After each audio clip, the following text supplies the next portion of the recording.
Votre métier à la compagnie minière d'Anico Eagle est à caractère scientifique. Pouvez-vous nous dire à quoi il consiste?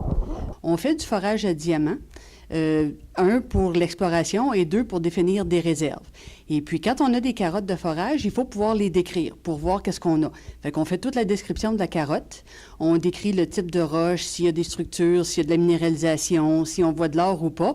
Et puis après ça, il faut les mettre en plan et en section. Et puis, à partir de là, bien, on produit des modèles en 3 dimensions qui vont nous montrer des blocs là, pour pouvoir éliminer, pour que les ingénieurs, eux autres, ils puissent planifier leur programme de minage en fonction de ce qu'on trouve.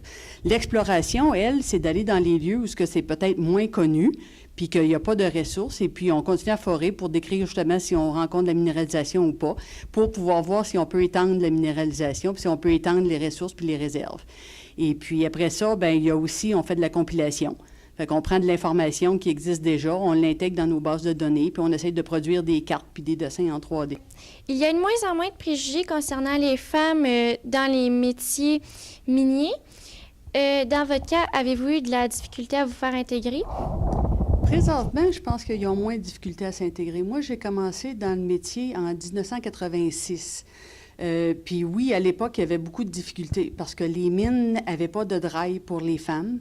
Souvent, il n'y avait pas de dortoir pour les femmes. Fait que s'il fallait, mettons, s'occuper d'un blast, comme c'était le cas là, dans une de mes premières jobs, bien, il fallait que je prenne le train de minerai le soir parce que je ne pouvais pas coucher à la mine. Il n'y avait pas de dortoir.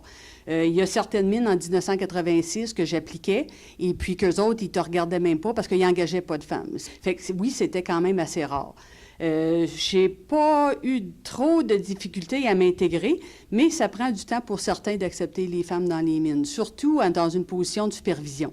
Quand tu es égal à eux autres, c'est pas pire. Quand tu es dans une position de supervision, il y en a qui ont eu plus de problèmes. Il est encore rare de voir des femmes exercer des métiers plus classiques dans les mines comme soudeur ou mécanicien. Qu'en pensez-vous? Le métier de soudeur, de mécanicien, ça demande pas nécessairement une force physique qui est constante. Fait que je pense que c'est des beaux métiers pour femmes, mais moi, j'aimerais bien voir plus de femmes dans ces métiers-là, c'est sûr, puis surtout qu'il y a de la demande pour les jobs là, présentement.